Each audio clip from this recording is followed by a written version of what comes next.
를 낳지 못함을 보고 그 언니를 시기하여 야곱에게 이르되 내게 자식을 낳게 하라. 그렇지 않으면 내가 죽겠노라. 야곱이 라헬에게 성을 내며 이르되 그대를 임신하지 못하게 하는 이는 하나님이시니 내가 하나님을 대신하겠느냐. 라헬이 이르되 내 여종 빌하에게로 들어가라. 그가 아들을 낳아 내 무릎에 두리니 그러면 나도 그로 말미암아 자식을 얻겠노라 하고 그의 시녀 빌하를 남편에게 아내로 주매 야곱이 그에게로 들어갔더니 빌하가 임신하여 야곱에게 아들을 낳은지라. 라헬이 이르되 하나님이 내 억울함을 푸시려고 내 호소를 들으사 내게 아들을 주셨다 하고 이로 말미암아 그의 이름을 단이라 하였으며 라헬의 시녀 빌하가 다시 임신하여 둘째 아들을 야곱에게 낳음에 라헬이 이르되 내가 언니와 크게 경쟁하여 이겼다 하고 그의 이름을 납달리라 하였더라. 레아가 자기의 출산이 멈춤을 보고 그의 시녀 실바를 데려다가 야곱에게 주어 아내로 삼게 하였더니 레아의 시녀 실바가 야곱에게 아들을 낳음에 레아가 이르되 복되도다 하고 그의 이름을 가시라 하였으며 레아의 시녀 실바가 둘째 아들을 야곱에게 낳음에 레아가 이르되 기쁘도다 모든 딸들이 나를 기쁜 자라 하리로다 하고 그의 이름을 아셀이라 하였더라. 밀 거둘 때 르우벤이 나가서 들에서 합한 채를 얻어 그의 어머니 레아에게 드렸더니 라헬이 레아에게 이르되 언니 아들이 합한 채를 청구하노라. 레아가 그에게 이르되 네가 내 남편을 빼앗은 것이 작은 일이냐. 그런데 네가 내 아들의 합한 채도 빼앗고자 하느냐. 라헬이 이르되 그러면 언니의 아들의 합한 채 대신에 오늘 밤에 내 남편이 언니와 동침하리라 하니라. 저물 때 야곱이 들에서 돌아오매 레아가 나와서 그를 영접하며 이르되 내게로 들어오라. 내가 내 아들이 합한 채로 당신을 샀노라. 그 밤에 야곱이 그와 동침하였더니 하나님이 레아의 소원을 들으셨으므로 그가 임신하여 다섯째 아들을 야곱에게 낳은지라. 레아가 이르되 내가 내 시녀를 내 남편에게 주었으므로 하나님이 내게 그 값을 주셨다 하고 그의 이름을 이사가리라 하였으며 레아가 다시 임신하여 여섯째 아들을 야곱에게 낳은지라. 레아가 이르되 하나님이 내게 후한 선물을 주시도다. 내가 남편에게 여섯 아들을 낳았으니 이제는 그가 나와 함께 살리라 하고 그의 이름을 스불론이라 하였으며 그 후에 그가 딸을 낳고 그의 이름을 디나라 하였더라. 하나님이 라헬을 생각하신지라. 하나님이 그의 소원을 들으시고 그의 태를 여섰으므로 그가 임신하여 아들을 낳고 이르되 하나님이 내 부끄러움을 씻으셨다 하고 그 이름을 요셉이라 하니 여호와는 다시 다른 아들을 내게 더하시기를 원하노라 하였더라.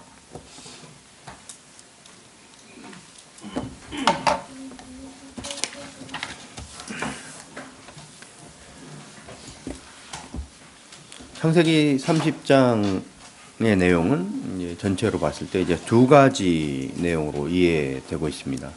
하나는 오늘 읽은 앞부분은 이제 혼인과 그 가정 생활에 대한 내용이고 뒷부분은 야곱의 일터와 관련되어 있는 일이죠.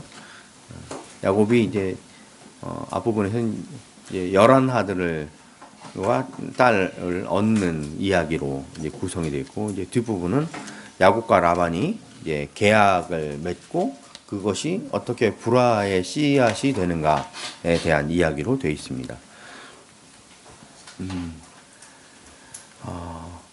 이 앞부분의 내용에서 우리가 읽을 수 있는 것은 야곱의 가정사의 순탄치 않음이죠. 한편으로 보면 순탄하고 한편으로 순탄치 않은데 우선 야곱은 레아를 용서하지 못하고 있는 모습을 우리가 이제 읽게 됩니다. 미워하고 있죠. 특히 이제 본문의 이 기간이 대략 한 7년 정도로 이해되고 있는데요. 그 7년 정도의 기간 동안 야곱이 자신이 속은 거에 대한 이 분함을 다 삭히지 못한 것으로 생각이 됩니다.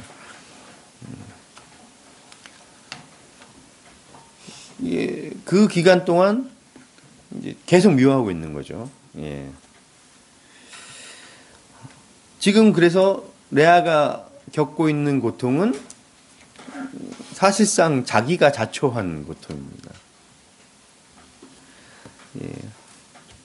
레아는 아버지 라반과 공모를 해서 이제 동생의 신랑을 이제 훔쳐간 거죠. 혼인날 이제 신부를 바꿔치기를 한 거예요. 밑장 빼기를 한 겁니다.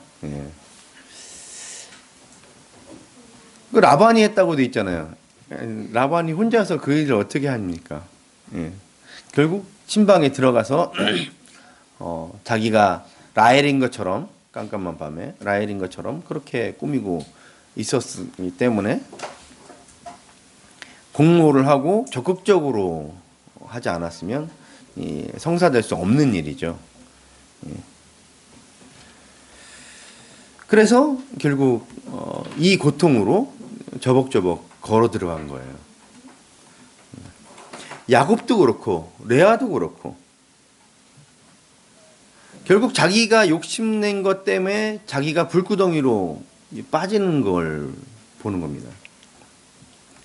스스로 욕심을 내고 그걸 욕심내고 그냥 마음속에 욕심내고 마는 것이 아니라 내가 욕심낸 걸 이루기 위해서 정당한 노력을 하는 것이 아니라 이루기 위해서 속이는 거잖아요. 그러니까 정당한 노력을 했는데 이루어지지 않으면 이것이 주께서 내게 주신 은혜가 아니구나 이렇게 이해하면 되는데 정당한 노력을 욕심낼 수 있죠. 우리가 무엇을 갖고자 하는 이 욕망과 열망이라는 것은 결코 죄가 아닙니다. 무엇을 쥐고자 하는 그 자체를 범죄로 여기고 그걸 자꾸 죄라고 밀어붙이기 시작하면 결국 이제 무소유 뭐 이런 것이 그리스도인의 어떤 참된 도덕과 윤리가 되는 거예요. 근데 기독교는 그런 것이 아닙니다. 하나님께서 이 천하 만물 모든 것을 인간에게 주셨기 때문에 당연히 무엇을 갖고자 하는 것은 그런 열망은 죄가 아닌 겁니다. 근데 이제 그것이 죄가 되기 위해선 그것을 정당한 방법과 노력과 어떤 성실성으로 갖는 것이 아니라 남을 속이는 방식을 쓰고 이렇게 찬탈하는 방식을 쓰는 것 그것이 이제 죄인 거거든요. 그러니까 내가 욕심을 내는 것, 내가 무엇을 갖고자 하는 것을 죄로 여길 이유가 전혀 없습니다. 그러나 그것을 내가 갖기 위해서 남을 속이는 행위, 그래서 내가 그것을 내 것으로 돌려놓는 행위라는 것은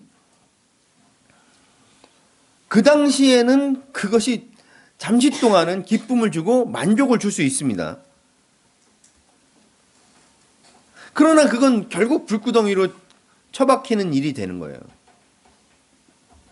이걸 야곱이 먼저 시작한 거죠.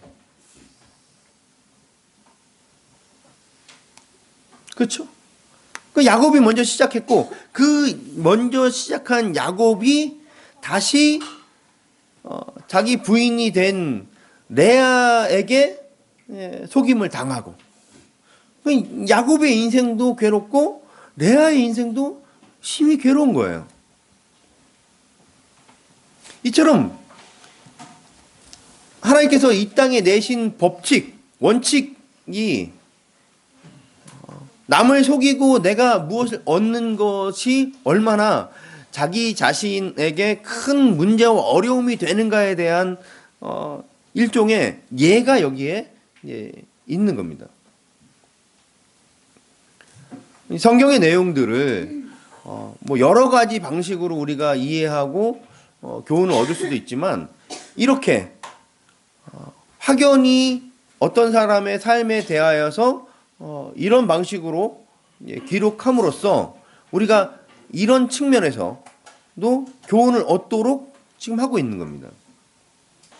어떻게 남을 속여서 내가 차지한 것들이 결국 그 사람을 얼마나 고통 속에 밀어 넣었는가에 대해서 이제 실제적인 예를 우리에게 보여줌으로써 우리가 욕심나는 그것을 욕심내는 데까지는 문제가 아닌데 거기서 속여서 자기 스스로 그 어려움에 빠지는가.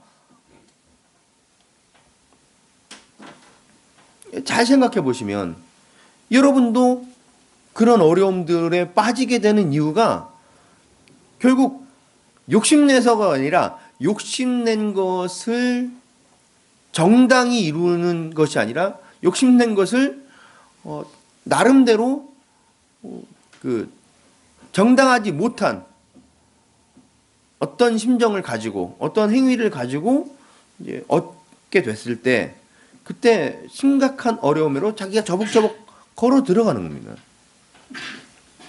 얼마나 후회가 막급했겠어요. 이제 그러나 하나님께서는 그렇게 정당하지 않게 남을 속여서 얻게 된 결과라 할지라도 하나님의 백성들에겐 그것을 은혜로 변환시켜 주신다는 사실이 이것이 참 놀라운 겁니다. 잠깐만요. 자꾸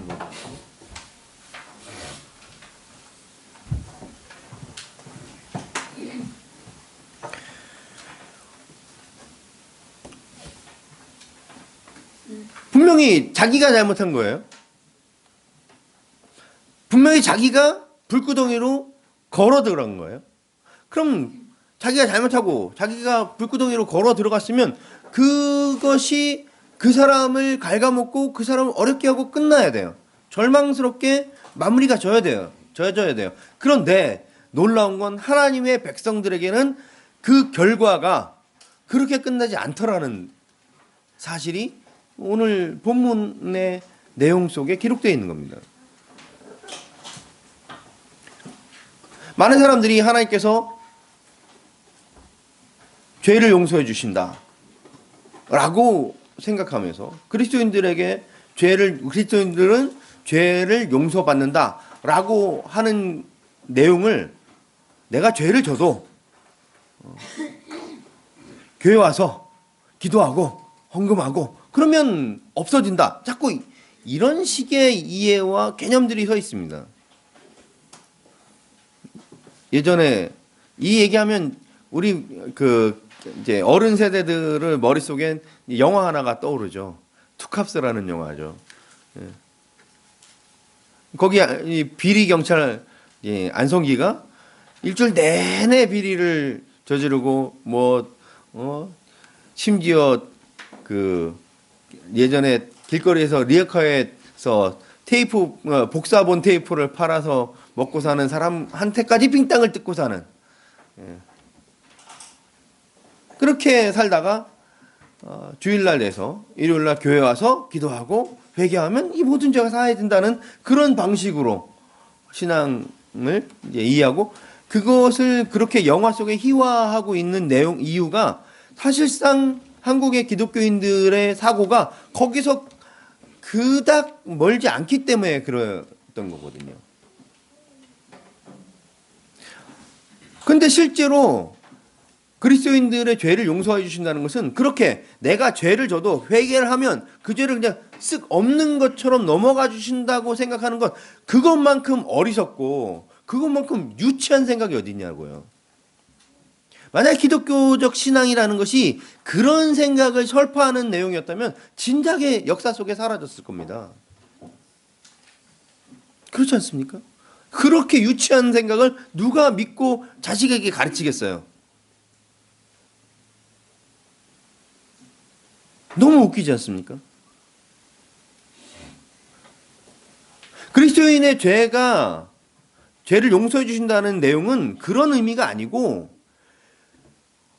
그리스도인들이 죄를 졌을 때 그 죄에 대해서 매를 드신다고 했을 때 그 매를 드신 매가 없어지는 것이 아니라 매를 맞았는데 그 맞은 자리마다 힘이 되고 능력이 된다는 의미예요. 매가 없어지는 게 아니고, 죄를 용서하신다고 죄가 그 죄에 대한 형벌이 사라지는 것이 아니라 형벌을 받았는데 그게 튼튼해지는 힘이 되는 거란 말이에요. 공부방에서 도훈군이 졸아요? 그럼 어떻게 하죠? 우리? 도훈군이 졸아요. 그럼 벌로 어떻게 해요? 도훈군 졸다 걸리면 어떻게 돼요? 예?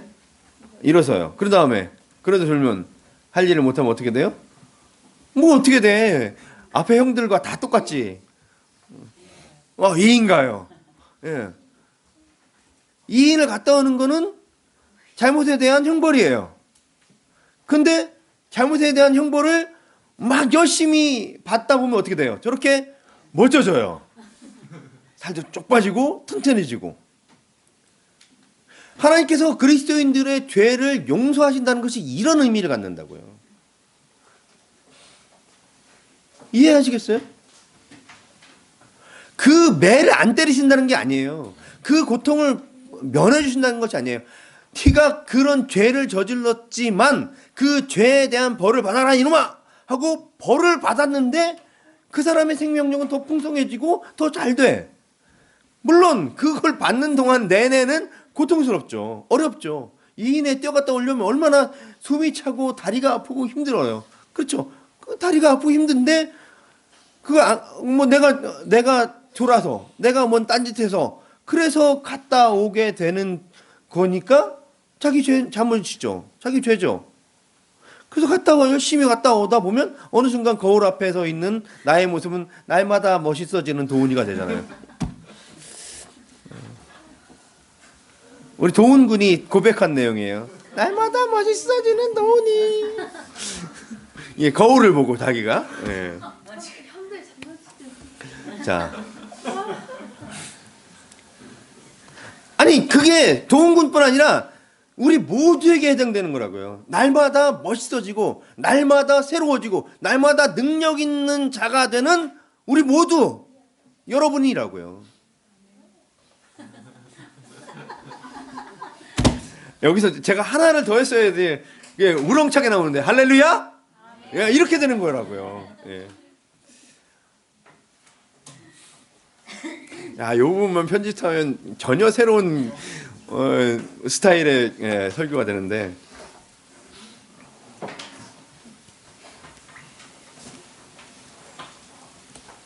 레아는 지금 자기의 욕심, 그걸 아버지와 함께 공모해서 혼인을 해서 야곱으로부터 지속적인 미움을 받고 삽니다. 견디기 힘들었을 거예요. 그런 불행 속에 빠졌지만 거기에 대해서 하나님께서 야, 너는 그렇게 남편을 속였으니까 너는 불행하고 불쌍하게 인생을 살아 라고 하고 그냥 처박아 두지 않고 그의 불쌍함을, 그의 불행을 돌아보셔서 그에게 아들을 연속으로 4명이나 주시는 거예요.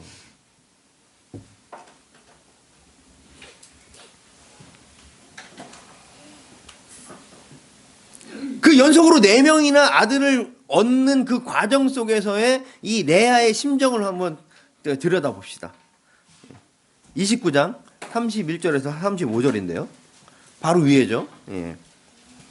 29장 31절에서 35절인데, 자, 보도록 하겠습니다. 여호와께서 레아가 사랑받지 못함을 보시고, 이 사랑받지 못하는 건 누구 때문에 이렇게 된 거예요? 자기가 그런 짓을 저질렀으니 그의 태를 여셨으나 라헬은 자녀가 없더라. 그러니까 레아가 이렇게 불행한 인생을 살고 그렇게 처박혀서 끝나는 것이 아니라 불행해서 그걸 잘못한 것이 레아 자신인데 거기에 대해서 하나님께서 불쌍히 여겨서 자식을 주시는 거예요.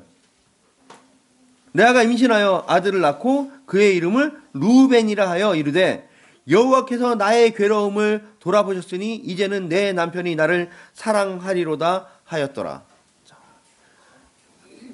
어때요? 절절하지 않습니까? 아들을 낳고 이제 아들 낳았으니까 날 이뻐해 주겠지? 그런 소원을 아들 이름을 지면서 그런 소원을 가졌어요. 그럼 이제 이뻐했어야 될 거 아니에요. 그 다음을 봅시다. 33절인데 그가 다시 임신하여 아들을 낳고 이르되 여호와께서 내가 사랑받지 못함을 들으셨으므로 내게 이 아들도 주셨도다 하고 그 이름을 시므온이라 하였으며 앞에서 사랑하리로다 했는데 어떻게 했어요? 사랑을 안 해준 거예요. 실패해서 계속 사랑받지 못해요. 그래서 이름을 또 지면서 내가 사랑받지 못해서 이 아들을 또 주셨다 이렇게 하고 있어요. 그 다음 그가 또 임신하여 아들을 낳고 이르되 내가 그에게 새 아들을 낳았으니 내 남편이 지금부터 나와 연합하리로다 하고 그의 이름을 레이라 하였으며 그래서 아직까지도 연합이 안 된 거야. 아들을 셋 낳았으니까 이제 연합해 주겠지? 자, 아들 하나 낳고 이제 아들 낳았으니까 사랑해 주겠지? 안 사랑해 줬어요. 둘 낳았으니까 이제 사랑받지 못하고 있으니까 둘을 낳게 해주시는 거 감사하다. 그 셋을 낳았으니까 이제 연합해 주겠지? 여전히 야곱은 레아를 사람 취급을 안 하고 있는 거예요. 마지막으로 그가 또 임신하여 아들을 낳고 이르되 내가 이제는 여호와를 찬송하리로다 하고 이로 말미암아 그가 그의 이름을 유다라 하였고 그의 출산이 멈추니라. 무슨 얘기냐? 여호와를 찬송하리로다. 이제 남편은 남편이고 나는 나보다. 이렇게 체념한 거예요. 소위 말하는 정신승리로 간 거예요. 이제 이 남편이 나랑 어떻게 잘 살아볼 방법은 없고 그냥 나는 신앙 종교에 귀의하겠다 마음을 이렇게 하고 여호와를 찬송하리로다. 그래서 유다라는 이름을 찬양이라는 이름을 줘버린 거예요. 네 번째 아들. 이 속에서 느끼는 이 레아의 이 절절한 불행의 심정을 잘 이해해 보십시오. 이걸 읽으면서 신앙인들은 이렇게 자식을 낳고 여호와를 찬양해야 되고 이런 얘기를 하는 사람들은 도대체 무슨 생각으로 본문을 읽는 건지 알 수가 없어요. 얼마나 서글픈 인생이 그려져 있어요. 이 서글픈 인생이 누가 만들면 자기가 자초한 거예요. 자기가. 제가 고생하고 사는 거 제가 목사하겠다고 자초해서 그런 거예요. 뭐 누굴 탓하겠어요. 감이 안 되는 인간이 목사하니까 하나님께서 그래? 그런 벼랑에서 이렇게 축 이렇게 된 거예요. 이게 레아의 삶이고 사실은 여러분의 삶이라고요.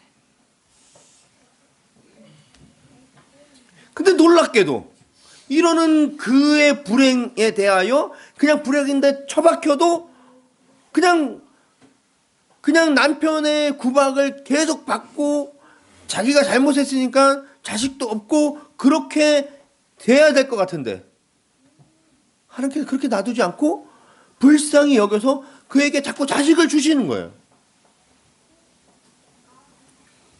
어쨌든 자식이 자꾸 늘어났잖아. 나중에 또 주셔. 그래서 야곱이 마지막에 가서는요, 라헬이 먼저 죽었기 때문이기도 하지만 마지막에 가서는 레아를 자기의 부인으로 인정하고 아브라함의 묘실에 이제 장사하게 됩니다.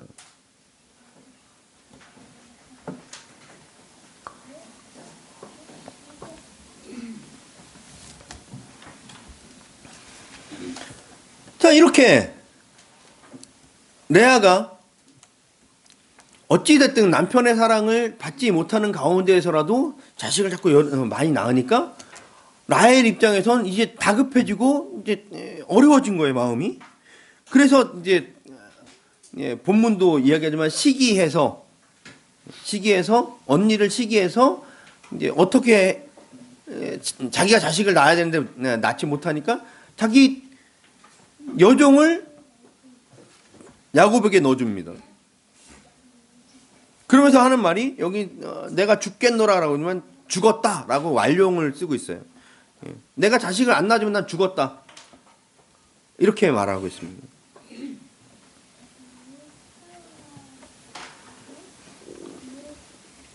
결국 자기의 여종 비라를 이제 넣어줘서 이제 비라를 통해서 자기가 단이라는 아들과 납달리라는 아들을 얻게 됩니다. 예. 이제 고대 사회에서는 그렇게들 했고 아브라함도 결국은 사라에게서 아들을 낳지 못해서 이제 첩을 얻어서 그렇게 낳고 결국 그것이 이제 아브라함의 아들로 된 거죠. 마찬가지로 이제 지금 비라를 넣어서 이제 아들을 단과 납달리는데 단은 이제 딘이라는 제 명사의 이제 변형인데요. 그 뜻은 판결하라는 뜻이에요. 판결하라는 뜻. 그래서 뭐라고 이제 이야기하고 있냐면 비라가 임신하여 야곱에게 아들을 낳은지라 라헬이 이르되 하나님이 내 억울함을 푸시려고 내 호소를 들으사 내게 아들을 주셨다고 이로 말미암아 그의 이름을 단이라 하였으며 라고 하고 있어요. 자기 억울함을 풀어줬다는 거예요. 자기 마음대로 해놓고 지금. 그 납달리는 이름의 뜻이 경쟁함, 씨름하여 이김 이런 뜻이거든요. 이제 그런 뜻을 가지고 8절에 라헬이 이르되 내가 언니와 크게 경쟁하여 이겼다 하고 그의 이름을 납달리라 하였더라 라고 해서 이제 이름을 줬어요. 정신승리죠. 이야말로 이거만한 정신승리가 어디 있어요? 예.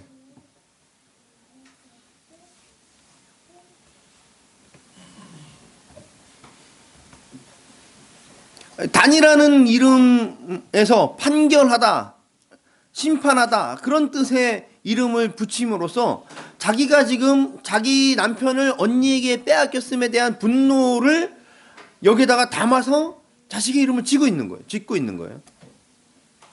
납달리라는 이름도 마찬가지로 언니랑 지금 경쟁을 하고 있으면서 내가 이겼노라는 사실은 뭐 이 경쟁에서 자식을 낳는 경쟁에서 이기는 것이 전혀 아니잖아요. 근데 이겼노라고 정신승리를 하면서 납달리라는 이름을 지어줘요. 이것이야말로 단이며 납달리며 이런 이름들이 결국 레아의 슬픔의 노래일 뿐이지 레아가 여기서 경쟁하여 크게 이겼노라 라고 해서 그렇게 말한다고 해서 여기서 레아가 이겼구나 이렇게 생각하시는 분 누가 있어요 지금?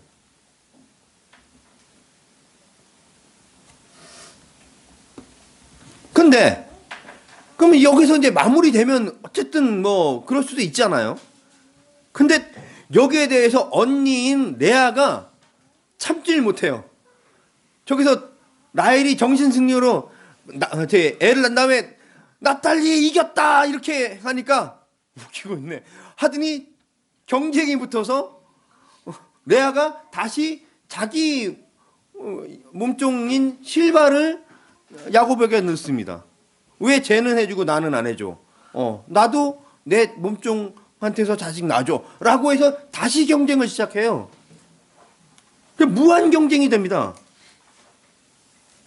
그래서 실바가 낳은 아들이 복됨, 행복함 이런 거예요.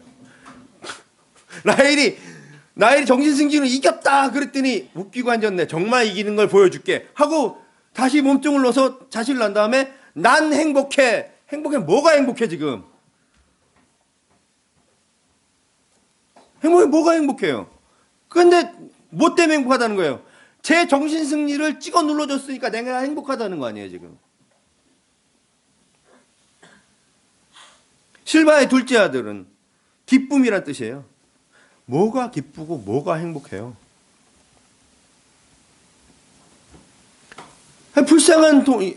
어떻게 보면 불쌍한 여동생을 불쌍히 여기지 않고 만족하지 않고 자기에게 주신 복을 만족하지 않고 그 무한 경쟁에 뛰어드는 이런 모습을 보여주고 있는 겁니다. 이 전체적인 그림을 보면서 이 사람들이 정말 신앙이 좋구나. 자식의 이름을 이렇게 신앙적으로 하나님께 대하여 신앙의 이름으로 지었다. 참 훌륭한 가족이다. 이렇게 돼가지고 누가 계세요?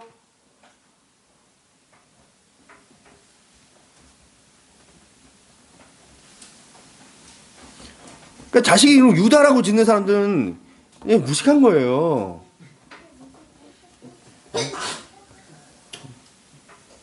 자식 이름을 자꾸 성경에서 갖다 끌어 쓰지 마세요. 웬만하면. 이게 얼마나 웃겨요. 서로 하나님이 자기의 억울함을 풀어줬대. 서로 하나님이 자기의 억울함을 풀어줬고 자기에게 기쁨을 줬고 자기 소원을 들어줬고 자기를 이기게 해줬고. 근데 그 이기게 해줬다는 그 대상이 누구냐 말이에요. 사탄이에요? 어? 악인이에요? 죄예요? 결국 자기 여자 형제, 자기 형제를 이긴 걸 이렇게 난리치고 할 일이냐 말이죠. 거기에 종교적인 이름을 갖다 붙이면, 거기 신앙적인 고백을 갖다 붙이면 그게 신앙이 되고 그게 종교적인 게 되는 거예요? 너무 웃긴 거죠.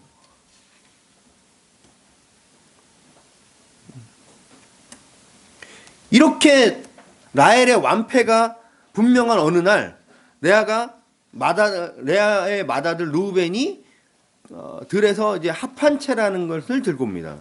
이 합한채는 이제 고대 정력제로 그렇게 이해되는 그런 식물이에요.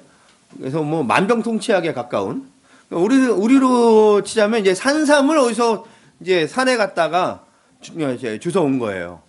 그래서 그걸 이제 어머니가 이제 워낙 구박을 받고 사시니까 엄마한테 드렸단 말이에요. 그러니까 레아가 그거를 들고 있다는 소식을 라헬이 듣고서 가서 이제 그 합한채에 나를 좀 줘라 이렇게 부탁을 합니다.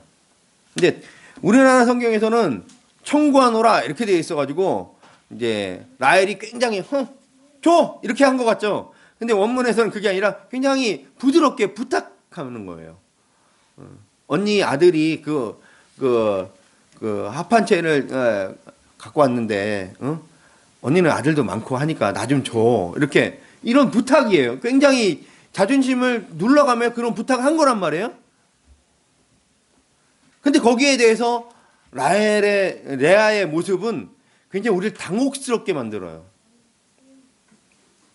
너무 뻔뻔한 사실 왜곡을 하고 있기 때문에 우리 모두가 어떻게 된 거지? 이런 생각을 합니다.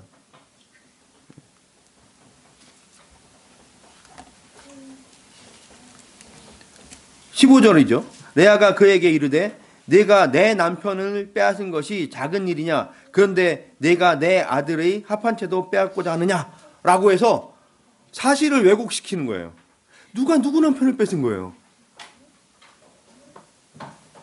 근데 라헬 입장에서는 말도 안 된다고 펄펄 뛰어야 될 것 같은데 사실상 여기서 쫄리는 거는 라헬이기 때문에 이 사실 왜곡을 그냥 받아들이고 넘어갑니다.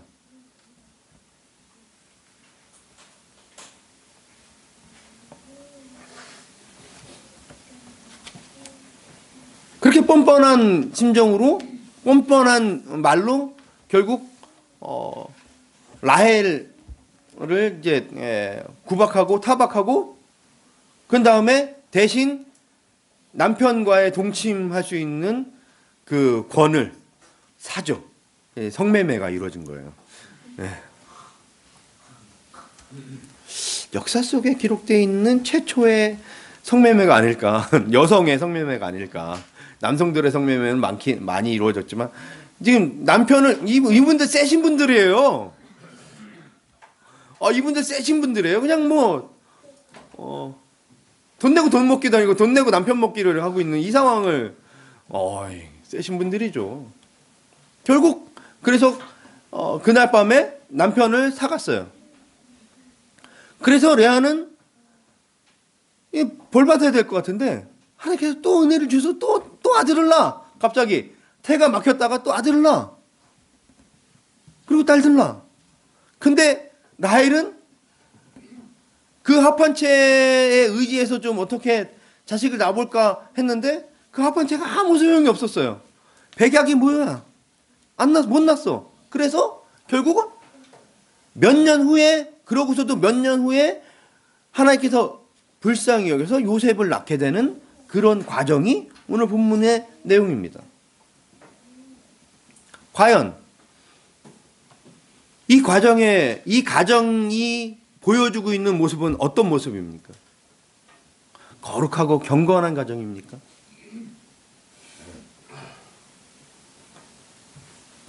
이거 예전에 그 강설할 때 우리 오늘 최 집사님 계셨어야 되는데, 최 집사님한테 한마디 하시죠. 그러니까 근본 없는 것들, 이렇게 근본 없는 짓거리를 지금 하고 있죠. 얼마나 보기에 옆에 있는 사람들이 보기에도 웃기고 한심스러웠겠어요. 아무리 고대라 할지라도. 안 그렇습니까? 여자 형제들끼리 서로 지지고 볶고 싸우고,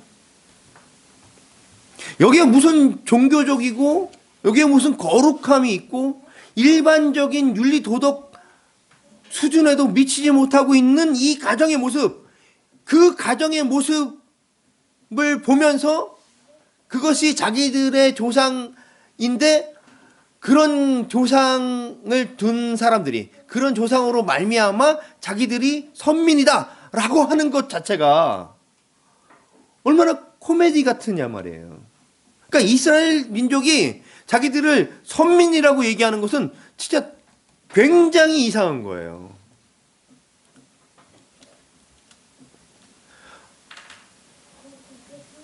모세가 지금 이스라엘 민족이 거룩한 민족이야. 우리는 대단하고 위대해 라는 걸 이야기해 주기 위해서 이 기록을 기록했겠냐 말이에요. 그걸 조금이라도 생각했다면 이렇게 적나라하게, 이건 이 정도는 그냥 대충 넘어갔겠지. 야곱이 결국 하나님의 은혜로 12아들을 얻었노라. 그가 기도로 말미암아 12아들을 얻었도다. 이렇게 하고 끝났어야지. 근데 이렇게 적나라하게 여자 형제 둘이서 주거니 받거니 치고받고 싸운 걸까지도 소소하게 기록한 이유가 뭐겠냐 말이에요. 니들 조상 볼 거 없어. 근본 없는 것들이야. 그렇잖아요. 지금 야곱은 호를 다신 땡전 한 푼 없이 삼촌 집에 와서 종살이를 하고 있는 사람이에요. 그 삼촌 집에 와서 종살이를 하고 있던 인간이 결국 집안도 거의 계잡보 수준의 그런 족보를 만들어가고 있는 거예요, 지금. 이런 비참한 가정, 그 비참한 가정의 불화와 분열 속에서 지금 12아들이 태어나는 겁니다. 그 속에 계통과 계급적인 차이가 분명히 존재했단 말이죠. 특히 야곱은 레아와 관련되어 있는 자식들을 굉장히 열등하게 취급했어요. 그리고 라헬, 자기가 가장 사랑하는 라헬의 장남 요셉을 가장 사랑했어요. 그것으로 말미암아 뭐가 됐어요? 비참한 사건을 만나는 거죠. 야곱의 그 거짓말하는 버릇, 레아의 그 속임, 이런 것들로 말미암아 결국 자식들도 똑같이 아버지를 속여서 요셉을 죽은 것처럼 속여서 내놓잖아요. 들짐승이 죽인 것 같다고 그러면서.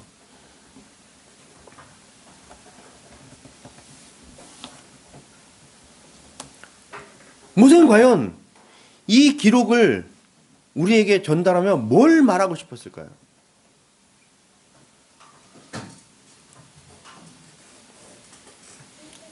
이 기록이랄지라도 하나님의 은혜가 여기에 있으며 역사하시며 그러니 우리도 속이고 살자, 이런 교훈을 얻어내실 겁니까? 조금도 선하거나 뛰어나지 못한, 경건하거나 거룩하지 못한 그런 가정의 비루함과 비참한 모습을 여과 없이 보여주면서 뭘 이야기하고 싶었을까?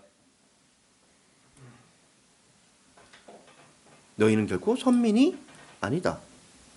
너희가 하나님의 은혜를 받은 것은 너희의 잘남 때문이 아니다. 정신 차려라. 그렇지 않습니까? 지금 출애굽의 그 사건을 쭉 이어오면서 얼마나 하나님의 은혜가 이스라엘 백성에게 어마어마하게 쏟아졌어요. 그리고 이스라엘 백성에게 어마어마하게 쏟아졌을 때 이 이스라엘 백성들이 자칫 어떤 생각을 할 수 있어요? 우리는 위대하다. 우리가 위대하기 때문에 여호와라는 신이 우리를 이렇게 보호하고 인도해 왔구나. 그러니 우리는 위대하다. 이런 생각을 할 수 있잖아요. 그걸 깨시는 거예요. 그걸. 웃기고 앉았네. 야, 너네는 시장에 흘러다니는 어떤 인간들보다도 훨씬 못해. 하나님께서 이 가정을 쓰시면서 이들을 이렇게 엉망인 가정을 복의 근원으로 쓰고 그들을 하나님 나라 백성으로 삼으셨다는 것을 이 족보를 통해서 이 이스라엘 12지파를 이루는 이 형제들이 태어난 이 과정을 통해서 여실히 보여주고자 하는 거예요. 야, 네가 장남이야? 그래. 장남 루벤 지파. 웃기고 앉았네. 야, 니네 지파가 어떤 꼬라지로 태어났고 어떤 꼬라지를 펼쳤는지 알아? 라는 걸 기록해 놓는 거예요. 그래서 거기서 뭐 잘남이란 걸 눈꼽만큼도 내세울 수 없게 만드는 거죠.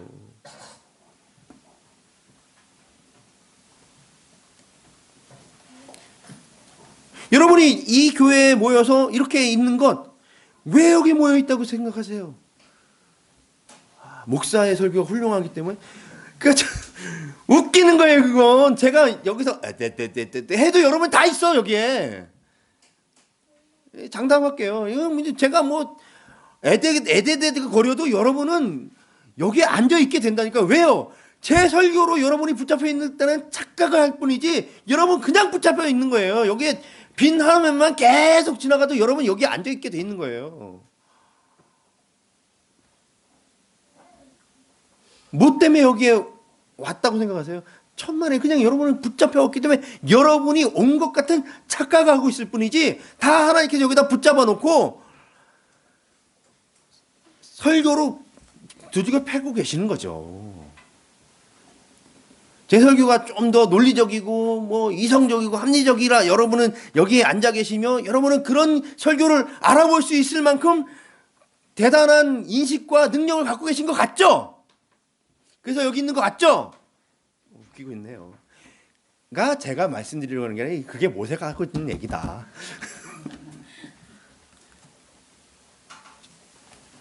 또한 하나님께서는 이렇게 말도 안 되는 가정을 써 주심으로 말미암아 우리 모두에게 하나님의 은혜는 어떤 특별한 존재들에게 특별한 사람들에게 내리는 것이 아니라 우리 모두에게 내리는 은혜다라는 것을 분명히 보여주는 거예요. 아니 이렇게 엉망인 가정에도 하나님께서 은혜를 베푸셨다면 우리는 좀 그보단 요만큼 좀 나은 것 같잖아요. 그래서 기록해 놓는 겁니다. 하나님의 은혜가 어떤 특별한 누군가를 대상으로 특별히 뭔가를 잘해서 쏟아지는 것이 아니라 아무런 조건 없이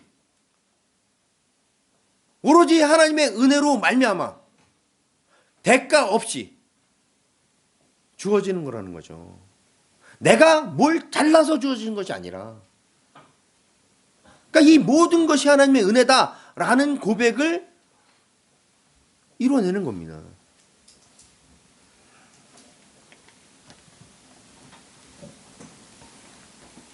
놀랍게도 이 엉망진창인 이 가정의 시기와 질투와 경쟁으로 말미암아 12아들이 됐어요. 그리고 이스라엘 백성들의 초석이 됐어요. 하나님께서 야곱에게 약속하셨던 땅의 티끌처럼 많아지게 하겠다라는 말씀이 이루어질 수 있는 초석이 이 방금 전에 들었던 그 모든 말도 안 되는 짓거리들로 말미암아 이루어진 내용이라고요. 그래서 여러분이 모든 말도 안 되는 여러 가지를 하면 여러분이 망하냐? 아니요. 그렇게 하면 여러분이 어떻게 돼요? 여러분에게 주신 은혜와 약속이 이루어져요. 이게 말이 돼요? 이게 설교하는 사람이 진짜 힘들어요. 여러분이 열심히 하고 하나님의 은혜를 바라며 기도하고 회개하고 말씀을 보고 헌상을 하고 봉사를 하면 여러분은 잘 될 것이며, 그렇지 않으면 잘못될 겁니다. 이렇게 해야 설교하는 사람이 전부 뭐 힘이 나고 할 맛이 나지. 그렇게 설교하면 안 된다고요. 어떻게 설교하냐면 여러분이 엉망으로 하고 말도 안 되게 하고 개판을 치고 뭐 놀고 자빠지고 에이 뭐 이렇게, 그래 여러분 잘 될 겁니다. 이렇게 설교를 하라는 거예요 지금. 나 참.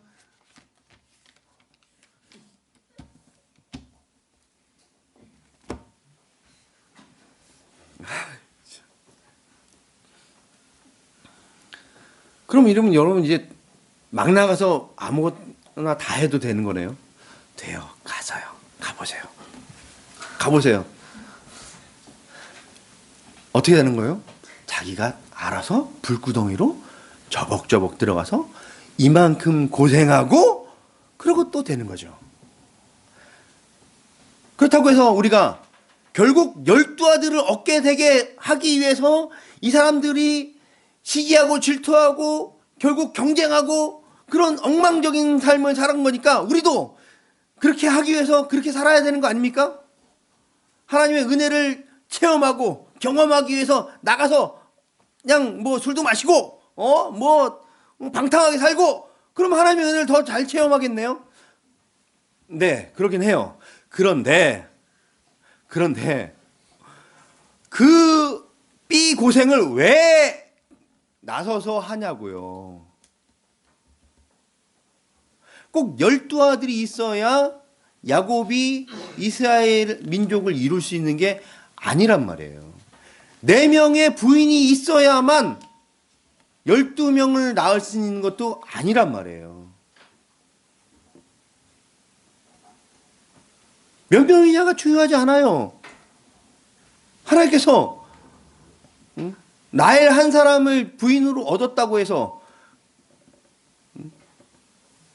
그가 이스라엘 민족을 못 이루겠어요? 그래서 예수님께서 뭐라고 하시는 거예요? 이 돌들로도 아브라함의 자손을 만들 수 있다고 하시는 거예요. 그리고 여기 돌들이 다 깔렸잖아요. 이 아브라함의 자손. 그게 돌이 만든 거예요. 여러분 다 돌이 아브라함의 자손이 된 거라니까요. 오히려 부인이 4명이고 아들이 그 계급과 그 계통을 달리하는 아들들의 분열로 말미암아 더 큰 문제들이 이 집안에 생긴 겁니다.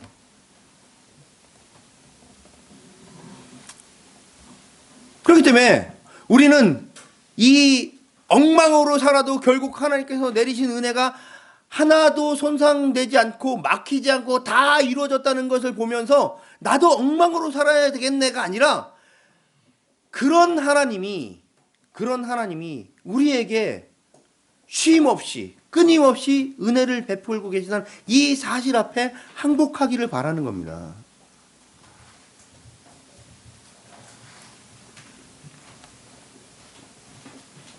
하나님은 당신의 약속하심이 그 어떤 문제와 실수와 죄로 말미암아도 막히지 않게, 그 속에서 인간들이 펼쳐나가는 그 다양무쌍한 그 태도들을 다 수용하고 다 감싸 안으면서까지라도 그 은혜를 우리에게 베풀고 계시다는 것을 믿어야 됩니다.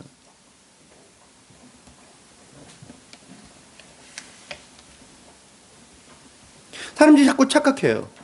예수를 믿으면, 기도를 하면 내가 죄를 지으려고 할 때마다 하나님께서 뭔가 급습을 해서 죄를 막아주시거나, 아니면 내가 기도를 하면 죄 짓고 싶은 심정이라는 것이 싹 달아나거나 뭐 이렇게 되기를 바라요. 그런 일은 없어요. 그건 자기가 하는 거예요. 자기가. 지난주에 우리 그 류모 씨 딸 모시우께서 이런 얘기를 했어요. 네. 그 구문을 하려고 하는데 자꾸 옆에서 시우야 구문하지 말고 놀아 이런 목소리가 난다고.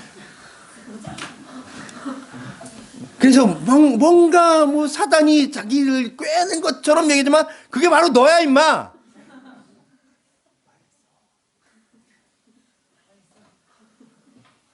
그게 바로 여러분입니다. 무슨 정신분열이 일어나가지고 그런 게 아니고 여러분의 마음이 그렇게 움직이는 거예요. 뭐 사단이 여러분을 꿰는 게 아니고 사단이 고리를 갖고 있어요. 여러분 안에 고리가 있어야 그걸 이렇게 땡기는 겁니다. 아시겠어요? 고리는 여러분이 만들어 놓는 거예요. 그렇게 해서 이렇게 손으로 드는 거야. 꿰줘. 그래 놓고 자꾸 사단이 자기를 꿰대. 우리의 자유를 전혀 침해하지 않으시면서 우리를 인도해 가시는 거예요. 그런 하나님의 능력이 여기에 기록되어 있는 겁니다.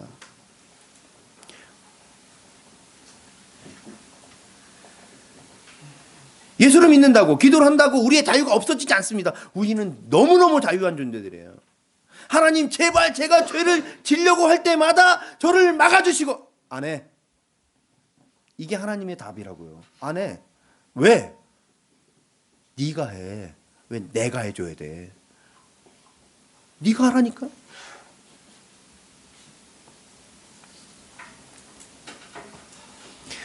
그렇게 죄를 이길 수 있는 존재로 너희를 만들려는 것이 나의 목표와 계획인데 그걸 내가 다 해주면 너네는 언제 죄를 이기는 힘을 기를 것이냐가 하나님께서 내리시는 답이에요. 그런데 근데 우리는 다 죄를 이길 힘과 능력이 없잖아요. 다 이렇게 들고 꿰가고 하나님 그 사단이 날 꿰가지고 이렇게 잘못했어요. 그러고 울고 불고 난리를 치고 그러면 망해야 되는데 어느 순간 하나님께서 하실 일이 다 됐어. 이 신비를 보란 말이죠. 이 신비함이 하나님의 능력이라고 우리에게 말씀하시는 거예요. 그걸 우리가 깨달아라고 지금 이 야곱의 가정에 이 다사다난함을 보여주고 그런데 결과적으로 이렇게 지지고 볶고 싸우고 난리를 쳤는데 결국 12 아들이 됐더라. 우리의 인생이 바로 이런 가운데 있다는 사실을 기억하고 복되고 은혜로운 자신의 삶이라는 것을 인정하고 그걸 받아들이고 감사하며 삶을 살아가시길 바랍니다. 기도하시겠습니다.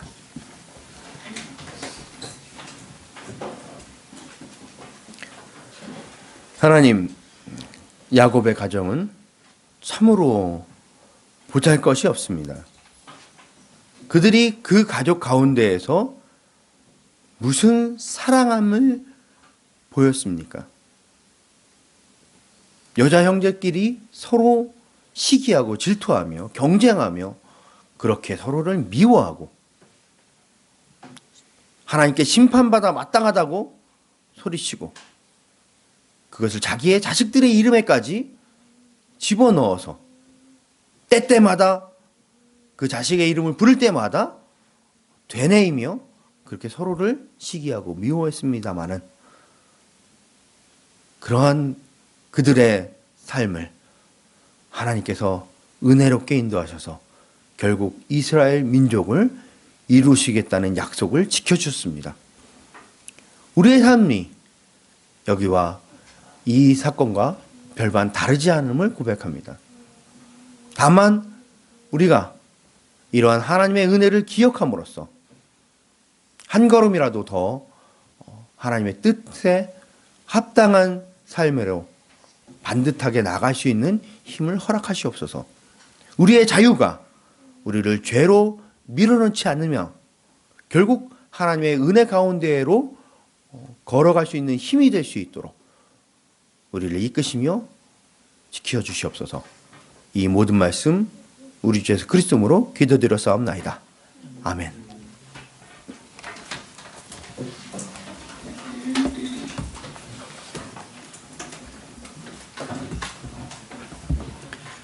다 같이 일어나